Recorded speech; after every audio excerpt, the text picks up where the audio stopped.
السلام علیکم ناظرین، علی اردو وائس چینل پر آپ کو خوش آمدید۔ آمنہ کی شادی کو 1 سال ہو چکا تھا اور اس کی شادی اپنے ماموزاد عثمان سے ہوئی تھی۔ عثمان ایک بہت ہی خوبصورت اور سلجھا ہوا لڑکا تھا۔ آمنہ کو بچہ ہونے والا تھا اس وقت۔ وہ پریگننٹ تھی اور اس کے پیٹ میں ایک بیٹا تھا۔ انہوں نے پہلے ہی اسے الٹرا ساؤنڈ کروا کر پتہ کر لیا تھا کہ ان کے ہاں پیدا ہونے والا لڑکا ہے۔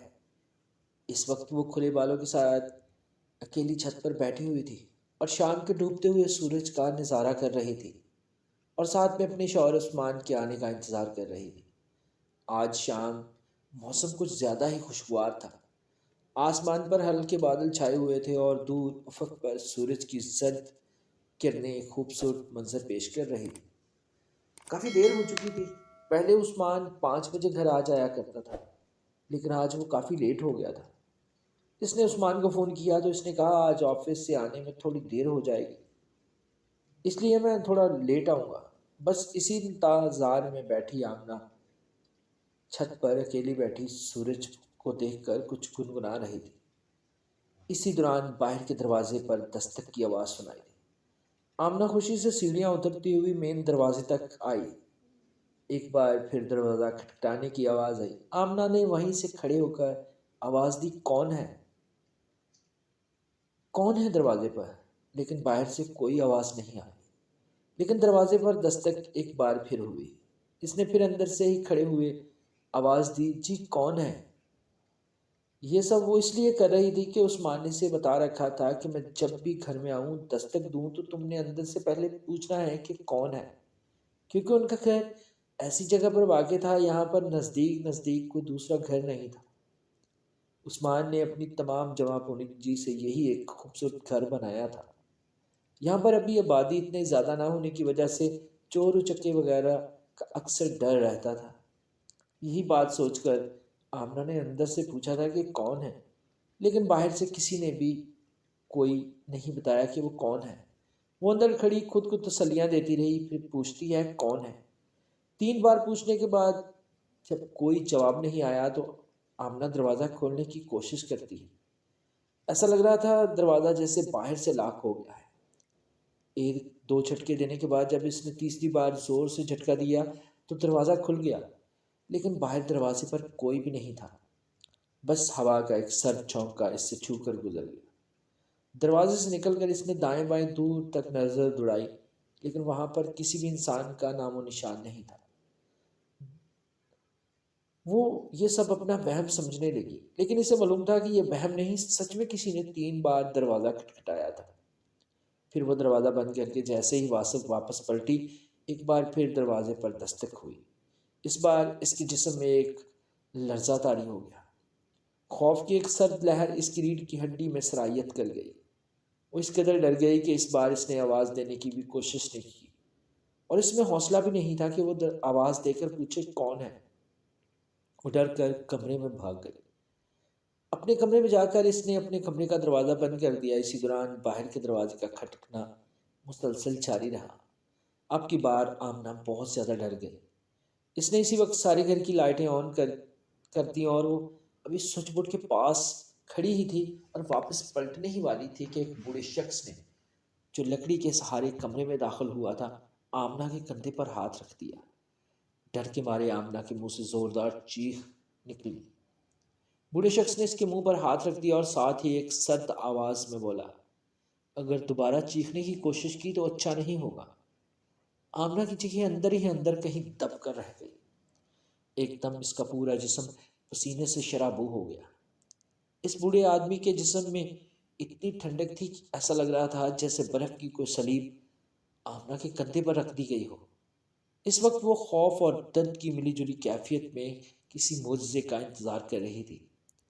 اس بوڑھے شخص نے آمنہ کے کندھے سے ہاتھ اٹھایا اور اس کے بالوں سے پکڑ لیا اور زور سے کھینچتا ہوا آمنہ کو اس کے کمرے میں یعنی بیڈ روم میں لے گیا۔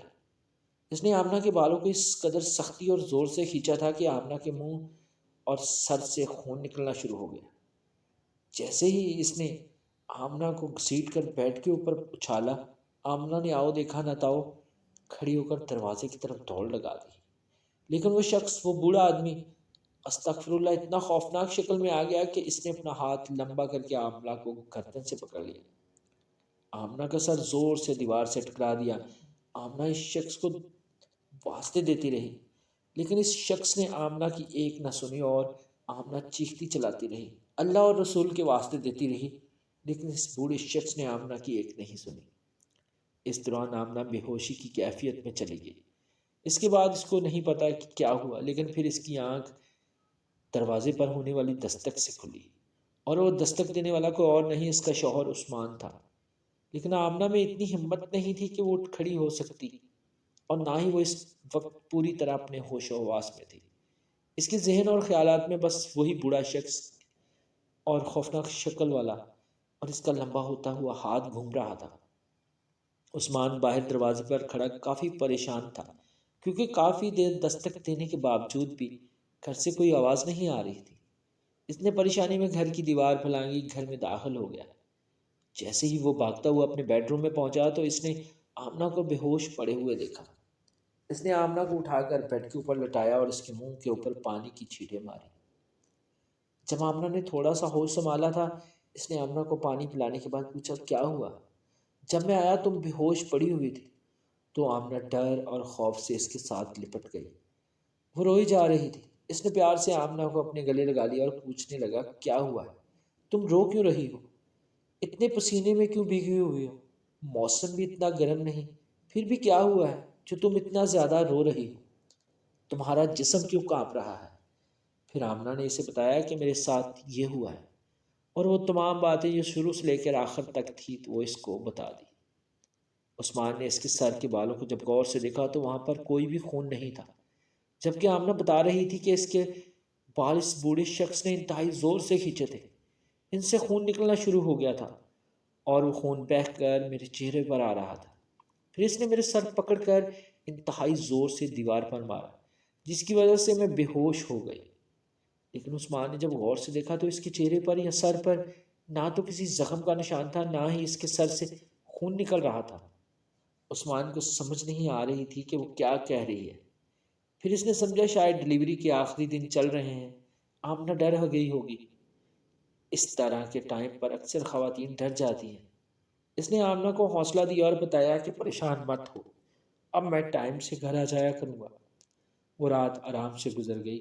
اگلے دن صبح عثمان نے ناشتہ وغیرہ خود بنا کر آمنہ کو کروایا اور خود بھی کر کے دفتر چلا گیا۔ رات والی تمام باتیں آمنہ کے ذہن میں گھوم رہی تھیں۔ گھر میں بند دروازے میں وہ بوڑھا شخص کیسے داخل ہوا؟ وہ مجھ سے کیا چاہتا تھا؟ وہ اس بات کی حقیقت جاننا چاہتی تھی، لیکن اس کے آس پاس ایسی کوئی بھی چیز نہیں تھی جس سے وہ جان پاتی کہ وہ بوڑھا شخص گھر میں کیسے داخل ہوا، اور وہ اس کی جان کیوں لینا چاہتا تھا۔ عثمان کو گئے ابھی 2 ہی گھنٹے ہوئے تھے کہ ایک بار پھر دروازے پر دستک ہوئی۔ آمنہ ایک بار پھر تھوڑا حیران، کیونکہ ایسا پہلا کبھی بھی نہیں ہوا تھا، کیونکہ عثمان کی فیکٹری یہاں سے 1 گھنٹے کے راستے پر تھی۔ وہ سوچ رہی تھی شاید عثمان واپس آ گیا۔ انہی سوچوں میں گم دروازے پر دوبارہ اس سے دستک سنائی دی۔ وہ پھر دروازے کے نزدیک ہوئی۔ اس نے دروازے کے پاس پہنچ کر دروازہ کھٹکھٹانے والے سے پوچھا، کون؟ تو باہر سے کوئی آواز نہیں آئی۔ ایک بار پھر آمنہ کے اوپر خوف طاری ہونے لگا۔ اب وہ بھاگ کر دوبارہ کمرے میں بھی نہیں جانا چاہتی تھی، کیونکہ اسے ڈر تھا کہ جیسے ہی وہ کمرے میں جائے گی وہ بوڑھا شخص دوبارہ پھر اس پر حملہ آور ہو جائے گا۔ وہیں دروازے کے پاس رک کر آوازیں دینے لگی، کون ہے؟ لیکن اس بار بھی باہر سے کوئی آواز نہیں آئی۔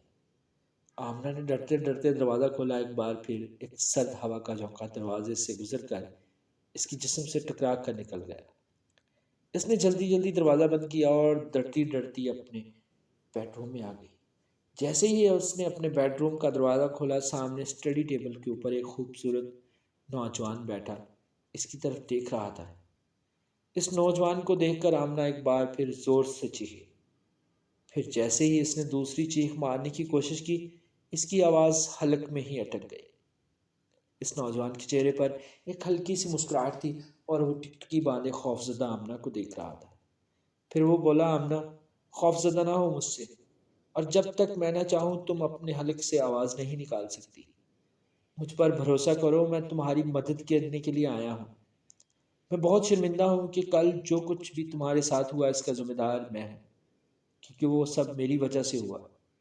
اس کی یہ بات سن کر آمنہ میں تھوڑا سا حوصلہ پیدا ہوا۔ وہ کچھ بولنا چاہتی تھی، کچھ پوچھنا چاہتی تھی، لیکن وہ کچھ بھی بول نہیں پا رہی تھی۔ پھر وہ آنے والے خوبصورت نوجوان دوبارہ بولا، کل جو تمہارے ساتھ ہوا وہ میرے مخالف قبیلے کا ایک شیطان تھا جس نے تمہیں میری وجہ سے نقصان پہنچایا۔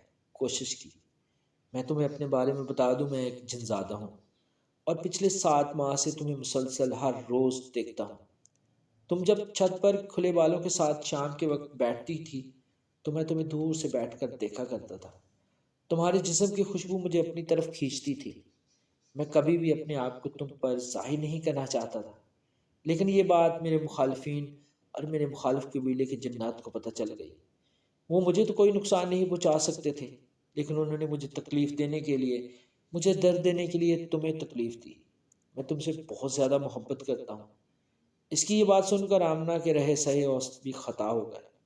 وہ اس وقت ایک جنزادے کے سامنے کھڑی ہے جو اس سے محبت کرنے کا دعویٰ کر رہا ہے، اور وہ بھی پچھلے 7 ماہ سے، جبکہ اس کو اس بات کا پتہ ہی نہیں تھا۔ آمنہ نے تھوڑی ہمت کی اور اس سے بولی، تمہیں جنزادے ہو اور میں ایک آدم زاد، تم بھلا مجھ سے محبت کیسے کر سکتے ہو، جبکہ تمہیں پتہ بھی ہے میں ایک شادی شدہ عورت ہوں اور حاملہ ہوں، ان قریب میرا بچہ پیدا ہونے والا ہے، پھر بھی تم مجھ سے محبت کا دعویٰ کر رہے ہو۔ میں کیسے اس بات پر یقین کر لوں کہ جنات کسی حاملہ اور شادی شدہ عورت سے محبت کر سکتے ہیں؟ وہ ایک زوردار کہکا لگا کر بولا، یہ ظالم محبت بھی کیا چیز ہے، انسان کو کیا سے کیا بنا دیتی ہے۔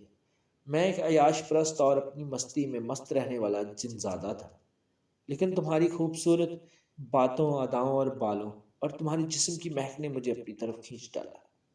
میں تم سے بہت دور رہنا چاہتا تھا، لیکن پھر بھی ہر روز جب تم چھت پر آتی تو میں خود بخود تمہاری طرف کھینچا چلا آتا۔ میں چاہتے ہوئے بھی تمہاری طرف متوجہ ہو گیا۔ میں تمہیں بالکل پریشان نہیں کرنا چاہتا تھا، لیکن میرے مخالف قبیلے کے لوگوں کو یہ بات پتہ چل گئی کہ میں کسی آدم زاد لڑکی سے محبت کرتا ہوں جو شادی شدہ ہے اور بچے کی ماں بننے والی ہے۔ اب وہ مجھے سزا دینے کے لیے تمہیں ضرور نقصان پہنچائیں گے۔ دوسرا، ان کے لیے یہ سب سے جو آسان تھا وہ یہ تھا کہ تم گھر میں اکیلی اور یہ گھر بھی آبادی سے دور، اور یہاں پر نزدیک نزدیک کوئی مسجد بھی نہیں۔ اس طرح کی جگہ شیطان جنات کے لیے بہت خاص جگہ ہوتی ہے، یہاں پر ان کا ہر علم ہر بار کامیاب ہوتا ہے۔ ابھی ایک ہی بات ہو سکتی ہے، یہاں وہ تمہیں نقصان پہنچائیں یا تمہارے پیدا ہونے والے بچے کو، لیکن میں ایسا کچھ نہیں ہونے دوں گا۔ میرا تم سے وعدہ ہے کہ میں تمہارا کوئی بھی نقصان نہیں ہونے دوں گا۔ ابھی وہ یہی باتیں کر رہا تھا کہ اچانک آمنہ کو شدید درد اٹھا، اتنا شدید درد جیسے آمنہ کی روح فنا ہو رہی ہو۔ تکلیف اور درد سے اس کے چہرے کی رنگت تبدیل ہوتی جا رہی تھی۔ اس کی ڈلیوری ہو رہی تھی، بچے کی پیدائش ہو رہی تھی۔ آمنہ بے ہوش ہو کر کلین پر گر پڑی۔ وہ جنزادہ وہیں اس کے پاس بیٹھ کر اس کی ڈلیوری کروانے لگا، لیکن ایک جنزادے کے لیے ایک انسان زادی یا آدم زادی کی ڈلیوری کروانا ناممکن سا کام تھا۔ اس وقت کا پتہ ہی نہیں چلا کہ کب شام ہو گئی۔ آمنہ بے ہوشی کی حالت میں پڑی کلین پر پڑی ہوئی تھی۔ اس کے چاروں طرف خون بکھرا پڑا تھا، لیکن ابھی تک بچے کی ڈلیوری نہیں ہوئی تھی۔ عثمان نے جیسے ہی گھر کا دروازہ کھٹکھٹایا تو اسے کچھ عجیب سا محسوس ہوا، کیونکہ گھر کا دروازہ کھلا ہوا تھا۔ اس سے پہلے کبھی بھی ایسا نہیں ہوا کہ وہ گھر آیا اور گھر کا دروازہ پہلے سے کھلا ہوا ہو۔ وہ اپنے خاص انداز میں گھر پر دستک دیا کرتا تھا، پھر آمنہ دروازہ کھولا کرتی تھی۔ جب یہ سب اس نے دیکھا کہ گھر کا دروازہ کھلا ہے تو وہ ہر چیز پھینک کر بھاگتا ہوا اپنے بیڈ روم میں پہنچا۔ بیڈ روم میں اس نے دیکھا کہ آمنہ بے ہوش پڑی ہے اور اس کے چاروں طرف خون بکھرا پڑا ہے۔ عثمان یہ بات سمجھ گیا کہ آمنہ کی ڈلیوری ہونے والی ہے، بچہ پیدا ہونے والا ہے۔ اس وجہ سے آمنہ بے ہوش ہو گئی تھی، اور یہ خون جو بکھرا پڑا ہے یہ بھی اسی وجہ سے ہوا ہے۔ اس نے اسی وقت ایمبولینس کو فون کیا اور پھر کچھ ہی دیر بعد اس کے دروازے پر ایمبولینس کھڑی تھی۔ آمنہ کو بے ہوشی کی حالت میں اٹھا کر ایمبولینس میں ڈالا گیا اور اسے قریبی ہاسپٹل لے جا کر داخل کروا دیا گیا۔ پھر کچھ دیر بعد نرس نے آ کر عثمان کو بتایا، معاف کیجیے گا، ہم آپ کے بیٹے کو بچا نہیں سکے، وہ بہت پہلے ہی مر گیا تھا۔ وہ تو شکر ہے کہ ہم آپ کی بیوی کو بچا پائے۔ آپ کی بیوی ابھی بے ہوشی میں کی حالت میں ہے، لیکن جیسے ہی ہوش میں آئے آپ اس کو بتائیے گا نہیں کہ اس کا بچہ ضائع ہو گیا ہے، کیونکہ اس کی کنڈیشن بہت نازک ہے، اس کے پورے جسم میں زہر پھیل گیا ہے۔ عثمان کو تمام چیزیں گھومتی ہوئی محسوس ہو رہی تھی۔ اس کی تو جیسے دنیا ہی اجڑ گئی۔ اس نے بہت سوچ رکھا تھا اپنے آنے والے بیٹے کے لیے، کہ وہ دنیا میں آنے والے اپنے بیٹے کے لیے بس سوچتا ہی رہتا تھا، اس کو پڑھائے گا، لکھائے گا، بڑا انسان بنائے گا اور اس کے ساتھ کھیلا کرے گا، اس کے ساتھ شرارتیں کیا کرے گا۔ لیکن اس کی دنیا اجڑ چکی تھی۔ وہ ہاسپٹل کی بینچ پر بیٹھا روئے جا رہا تھا۔ اس کی آنکھوں سے آنسو جاری تھے۔ تبھی کچھ دیر بعد ایک نرس نے آ کر اس کو بتایا کہ آپ کی بیوی ہوش میں آ چکی ہے۔ عثمان سوچ رہا تھا کہ اب میں اپنی بیوی کے پاس کس منہ سے جاؤں گا، اس کو کیا بتاؤں گا کہ اس کی دنیا اجڑ چکی ہے، اس کا بیٹا اس دنیا سے جا چکا ہے، وہ بیٹا جس نے دنیا میں سانس بھی نہیں لیا تھا، وہ بیٹا جس کو وہ ایک نظر دیکھ بھی نہ پائی تھی۔ انہی سوچوں میں غم وہ آمنہ کے بیڈ کے پاس پہنچا۔ عثمان نے دیکھا آمنہ کے چہرے پر زردی مائل رنگت آ چکی تھی۔ ایسا لگ رہا تھا جیسے وہ صدیوں کی بیمار ہے۔ وہ آمنہ کے گلے لگ کر رونا چاہتا تھا۔ وہ بتانا چاہتا تھا کہ اس کی دنیا اجڑ چکی ہے، لیکن اس کی ظاہری حالت دیکھ کر اس کو کچھ بھی بتانا آمنہ جیسی عورت کی زندگی کے ساتھ کھیلنا تھا۔ آمنہ ایک عورت تھی اور دوسرا وہ حاملہ تھی۔ اس نے اپنی ظاہری حالت کو جب دیکھا تو اسے پتہ چل گیا کہ اس کی ڈلیوری ہو چکی ہے۔ اس نے عثمان کے بجھے ہوئے چہرے کی طرف دیکھا اور پھر اپنے پہلو میں دیکھا، وہاں پر کچھ نہیں تھا۔ پھر وہ عثمان کا ہاتھ پکڑ کر بولی، عثمان میرا بیٹا کہاں ہے؟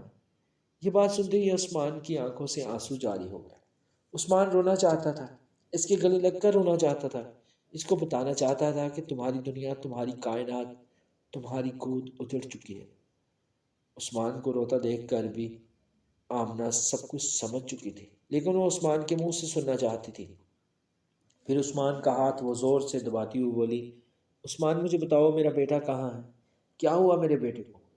عثمان منہ دوسری طرف کر کے رونے لگا۔ آمنہ تمہارا بچہ اس دنیا سے چلا گیا، تمہارا بیٹا مر گیا، وہ بیٹا جس نے دنیا دیکھی ہی نہیں، جس نے دنیا میں سانس ہی نہیں لیا تھا، وہ 24 گھنٹے پہلے ہی تمہارے پیٹ میں ہی مر گیا تھا۔ یہ بات سن کر اس کی آنکھوں کے آگے اندھیرا چھانے لگا اور وہ ایک دم سے پھر بے ہوش ہو گئی، اور عثمان اس کو دیکھ کر ڈاکٹر کو آواز دینے لگا۔ 12 گھنٹوں کے بعد آمنہ کو ہوش آیا، لیکن وہ ادمری سی ہو چکی تھی۔ ابھی بھی اس کی آنکھوں سے آنسو جاری تھے۔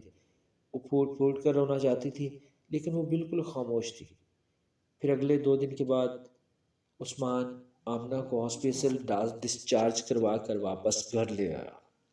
کچھ دنوں کے بعد یہ درد اور تکلیف اسی طرح جاری رہی۔ آمنہ پر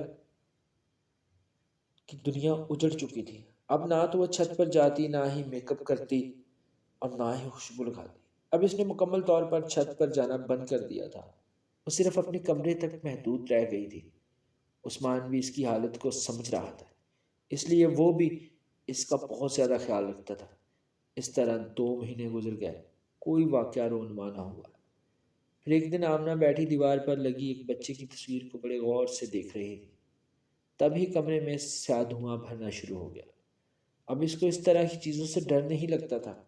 اب گھر کی لائٹیں بھی عثمان ہی جلایا کرتا تھا اور وہی بند کیا کرتا تھا۔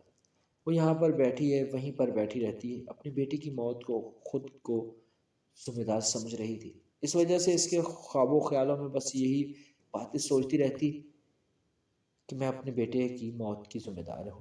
وہ دھواں آہستہ آہستہ ایک وجود کی شکل اختیار کرنے لگا، اور پھر دیکھتے ہی دیکھتے وہ دھواں ایک مکمل وجود بن گیا۔ لمبا قد، خوبصورت نقش نک، سر پر ایک بڑی سی پگڑی اور خوبصورت داڑھی۔ وہ کوئی بزرگ تھے جنہوں نے ہاتھ میں ایک بڑا سا ڈنڈا پکڑا ہوا تھا، جس کے پر سرے پر شیر کا سر بنا ہوا تھا، اور اس ڈنڈے پر موجود شیر کا وہ سر ان بزرگوں کے دائیں بائیں حرکت کرنے سے وہ بھی حرکت کر رہا تھا۔ آتے ہی بزرگ نے کہا، السلام علیکم آمنہ بیٹا۔ آمنہ اپنے خیالات سے باہر نکلی اور ان کی طرف دیکھ کر بولی، وعلیکم السلام۔ ہم نام بیٹا جنزادے پارس کا باپ ہوں۔ اور میرے بیٹے کے نہ کردہ گناہوں کی سزا تمہیں ملی ہے۔ میں بس اس غلطی کا خمیازہ بھگتنے کے لیے تمہارے پاس آیا ہوں۔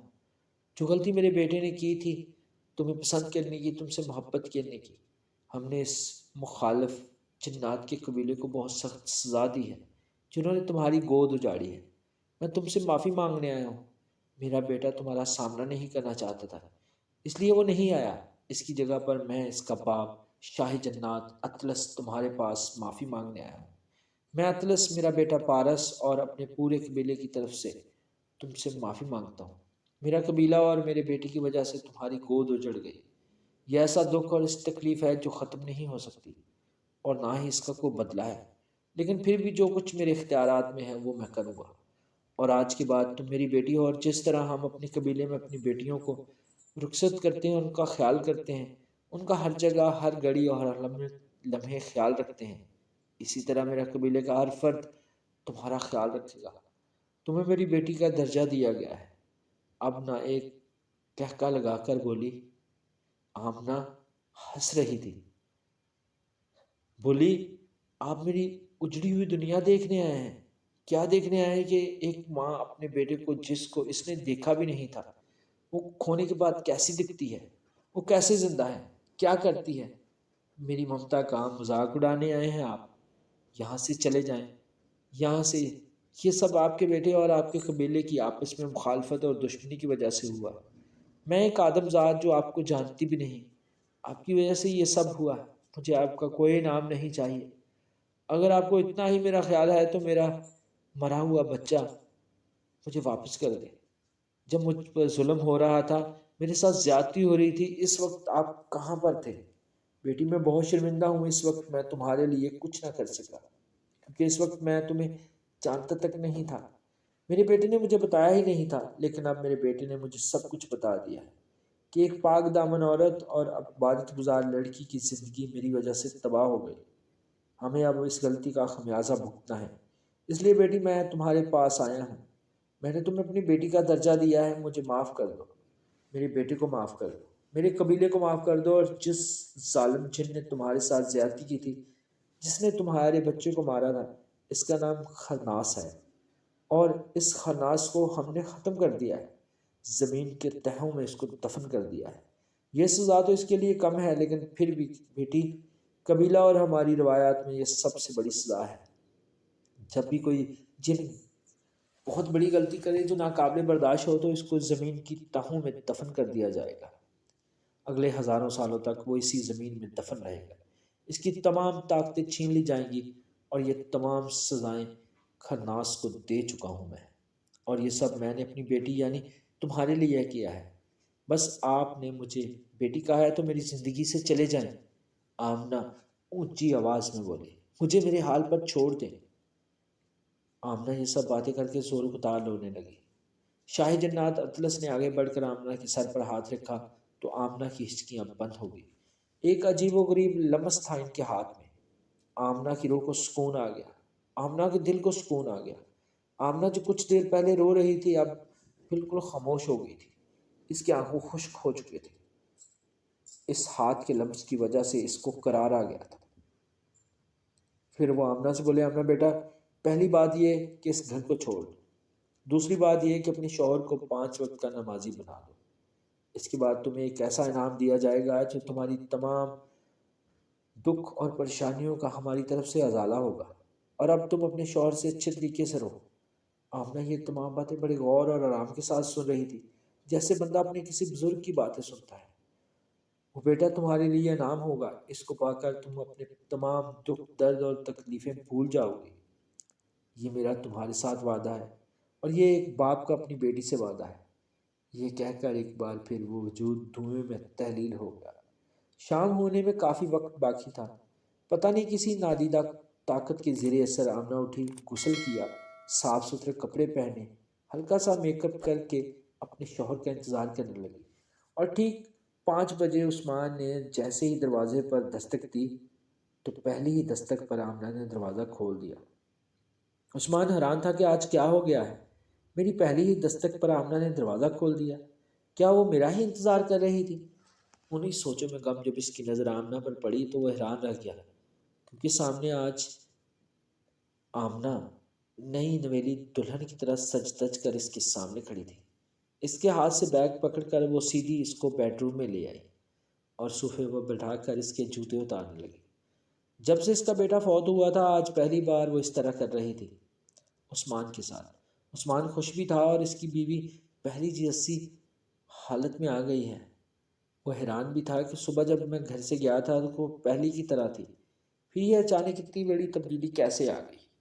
آج رات کافی دنوں کے بعد ہم دونوں نے اکٹھا بیٹھ کر کھانا کھایا، ڈھیر ساری باتیں کی، پھر دونوں باہر آئس کریم کھانے بھی گئے۔ میں بہت خوش تھا۔ آج میری بیوی آمنہ دوبارہ زندگی کی طرف لوٹ آئی۔ پھر جب ہم بازار سے واپس گھر پہنچے تو سب سے پہلے میری بیوی نے مجھ سے ایک سوال کیا، عثمان کیا آج میں تم سے کچھ مانگوں تو کیا تم وہ مجھے دے دو گے؟ کیا تم وہ میری خواہش پوری کر دو گے؟ میں حیران تھا کہ یہ کیا مانگنا چاہتی ہے مجھ سے۔ میں نے کہا ہاں، آج اتنے عرصے کے بعد میں نے تمہیں اتنا خوش دیکھا ہے، تم جو کہو گی میں وہ کروں گا، بتاؤ کیا چاہتی ہو، کیا مانگنا ہے تم نے؟ تو اس نے جو پہلی بات کی وہ یہ تھی کہ ہم یہ گھر بدلی کر سکتے ہیں۔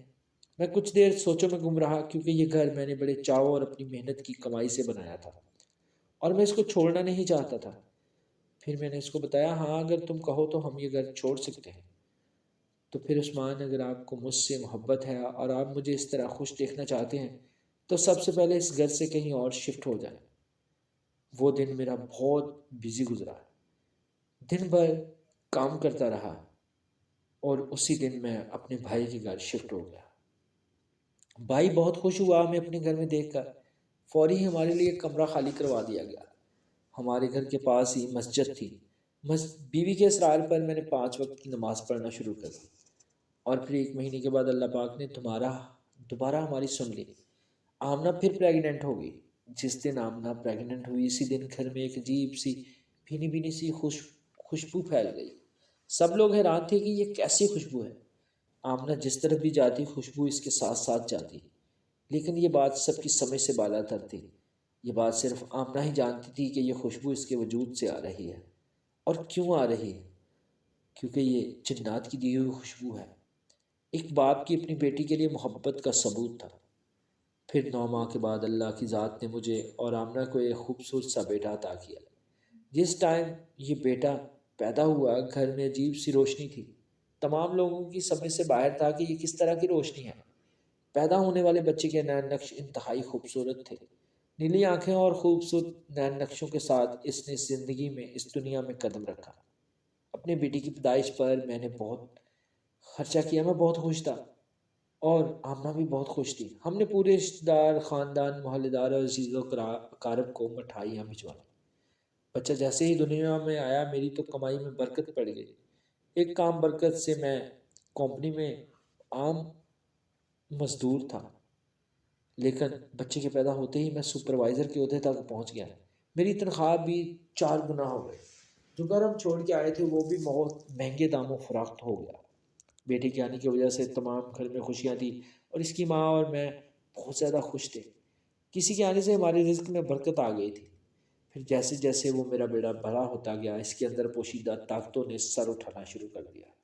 اس میں بہت ساری نوکھی طاقتیں اور قوتیں تھیں۔ 4 ماہ کے عرصے کے بعد میں نے اسے دیکھا کہ وہ بولنا شروع ہو گیا ہے اور ابھی وہ 6 ماہ کا ہی تھا کہ اس نے چلنا پھرنا بھی شروع کر دیا، جبکہ یہ سب میرے خاندان میں رشتہ داروں کے لیے عجوبہ تھا۔ پھر جیسے جیسے اس کی عمر 3 سال ہوئی تو ہمیں پتہ چلا کہ اس میں دیواروں کے آر پار دیکھنے کی صلاحیت ہے۔ وہ دیواروں کے آر پار دیکھ سکتا تھا۔ وہ ہونٹوں کو ہلتا ہوا دیکھ کر پہچان سکتا تھا کہ بولنے والے نے کیا بولا ہے۔ یہ سب انوکھی اور عجیب و غریب صلاحیتیں اس کو کہاں سے ملی تھی، آج تک میرے لیے ایک معمہ بنا ہوا ہے۔ جسے میں نے اس کو اسکول میں داخل کروایا تو پتہ چلا کہ وہ جس صفحے کو ایک بار دیکھ لے اس کو دوبارہ کبھی نہیں بھولتا۔ یہاں پر بچے ایک کلاس میں 1 سال لگاتے ہیں، وہاں پر میرے بیٹے نے 1 سال میں 2 3 کلاسز پاس کی۔ ابھی وہ 7 سال کا تھا کہ اس نے میٹرک کا امتحان پاس کر لیا۔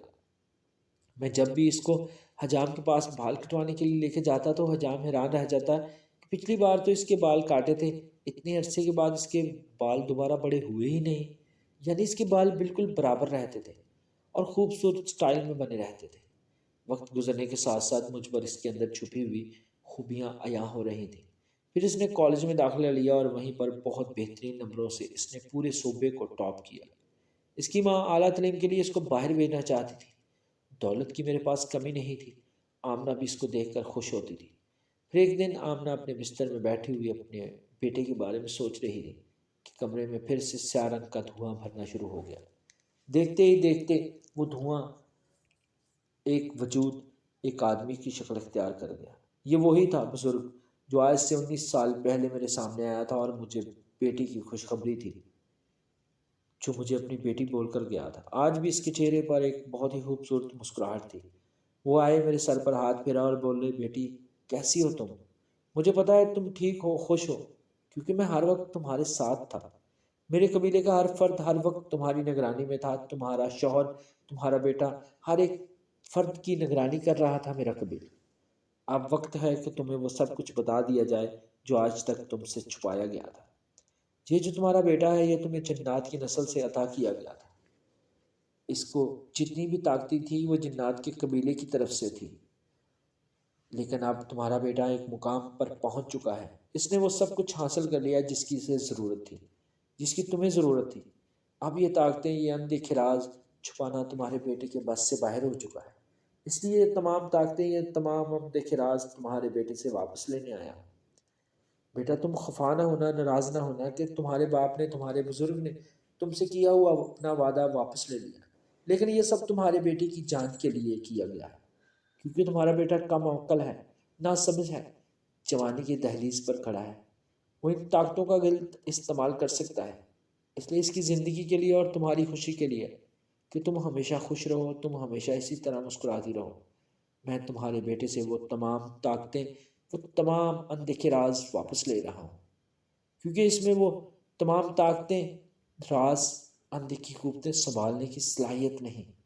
ویسے بھی یہ صلاحیتیں آدم زادوں کے لیے نہیں ہیں، یہ صرف ایک جن زادے اور جنات کے لیے ہے۔ اس لیے آج میں تمہاری بیٹی سے وہ تمام صلاحیتیں واپس لیتا ہوں اور تم کو خوشخبری سناتا ہوں کہ تمہارا بیٹا تمہارا فرما بردار اور دنیا کا کامیاب ترین شخص ہوگا۔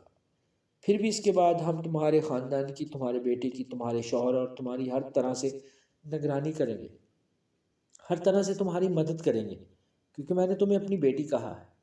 اس کے ساتھ ہی وہ وجود آہستہ آہستہ سیاہ دھوئیں کی شکل میں آسمان کی طرف اڑ گیا۔ اس کے ساتھ ہی میرے اطراف سے آتی ہوئی وہ بھینی بھینی خوشبو بھی ختم ہو گئی۔ شام کو میرا بیٹا جب گھر آیا تو آتے ہی کہنے لگا، ماں میں جب سے پیدا ہوا ہوں اس وقت سے لے کر اب تک مجھے جو کچھ بھی میں چاہتا وہ ہو جاتا، میں جو بھی دیکھنا چاہتا وہ دیکھ سکتا تھا، جو کوئی بھی بولتا وہ میں سن سکتا تھا، لیکن آج دن 12 بجے سے میری وہ تمام صلاحیتیں ختم ہو گئیں۔ اب میں دیواروں کے پار نہیں دیکھ سکتا، اب میں لوگوں کی باتیں نہیں سن سکتا، اور جو میرے وجود سے ایک بھینی بھینی سی خوشبو آتی تھی وہ بھی ایک دم سے ختم ہو گئی۔ ماں یہ کیا ہوا؟ لیکن ماں اس کے اوپر یہ راز کھولنا نہیں چاہتی تھی، اس لیے اس کے چہرے پر ایک ہلکی سی مسکراہٹ آئی اور اس کے ساتھ ہی وہ اپنے بیٹے کا ماتھا چوم کر بولی، بیٹا یہ سب تمہارا وہم تھا، اب تم نے جو بھی کرنا ہے اپنے بل بوتے پر کرنا ہے، تمہارا مستقبل، تمہارا حال، تمہارا ماضی اب سب تم پر ہے، تم اپنے لیے کیا پسند کرتے ہو کیا نہیں یہ تمہارے اوپر منحصر ہے۔ اور اس کے ساتھ ہی اپنی آنکھیں بند کر کے خیالات میں سوچنے لگی، یہ ایک جنات کے سردار جس نے میرا بچہ ضائع ہو گیا تھا، جس کی وجہ سے میرا بچہ ضائع ہوا تھا، یہ اسی کی اطاعت تھی، اور آج پورے 19 سال بعد انہوں نے اپنی وہ عطا واپس لے لی، کیونکہ میرا بیٹے میں وہ سب سنبھالنے کی طاقت نہیں تھی، کیونکہ وہ ایک آدم زاد تھا، اور آدم زاد کو شیطان بننے میں دیر نہیں لگتی۔